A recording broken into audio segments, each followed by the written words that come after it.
All right, everyone, let's go ahead and get started. First of all, make sure that you have Flutter installed on your machine. Now, as I mentioned earlier on, that for this course, it is already assumed that you have Flutter installed either on your Mac or on your Windows machine. But if you don't have Flutter installed, I would say go to flutter.dev, click on Getting Started, and you can see that there are many different ways of installing Flutter. You can install it on Windows, you can install it on Mac OS, you can use any platform that you like. Now, once you have installed Flutter, then we can go ahead and get started. So I have already installed Flutter. I'm going to go ahead and run Visual Studio Code. Now, you can use Android Studio, but I like Visual Studio Code because it's a very lightweight tool and it does have a lot of really amazing plugins and extensions available for you. One of the extensions or plugin that you should use will be the Flutter extension. So let's go ahead and go to our extensions and search for Flutter. Now, when you search for Flutter, you will see a lot of different extensions being displayed. The one that you want to install is the first one, and you can see that's 2.1 million downloads. And this extension is going to allow you to debug Flutter from within the Visual Studio, and it will also allow you to create the Flutter application right inside from Visual Studio.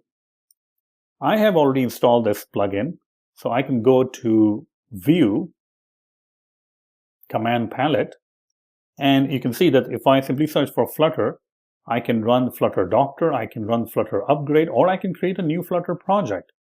I'm mostly interested in creating a new Flutter project, so I'm just going to select Flutter Project, and now I can provide some sort of a name. So I'm just going to go ahead and say to-do list. And next it's going to ask me that, hey, where do you want to put the to-do list application? You can put it anywhere you want. I'm just going to put it on the desktop. And now I'm going to create it. So you can see all of these files are now added in my Flutter application. These are all added just by default, and the application, you can see the code right in front of you, which is coming from the main.dart file. Now, this all code is automatically written. This is kind of like your dummy application when you create your Flutter project.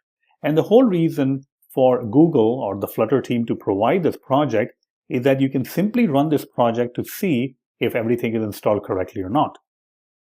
So let's go to the Run and select Start Debugging. Keeping in mind that we haven't really written any line of code, and all the code that you see, we will eventually remove it.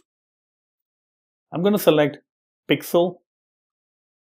This app is going to run on Pixel, and you can see the Pixel emulator kind of pops in really quickly, and now we're trying to run the application as it is on the Pixel 3 phone. Now, the first time you are running the application, you're launching the application on a simulator, it might take a little bit of time, but then make sure that you don't close the simulator. You can keep it running and editing your code. Now you can see the application running. I can press the plus button, and you can see it's a very simple counter application. Great.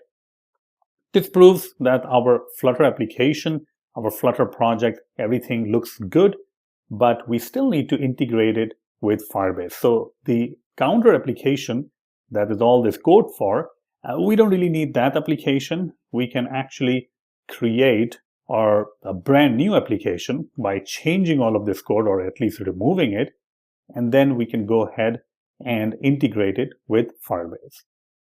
So let's go ahead in the next lecture learn about how we can create a Firebase project on the Firebase console, and then we will be able to integrate it with our application.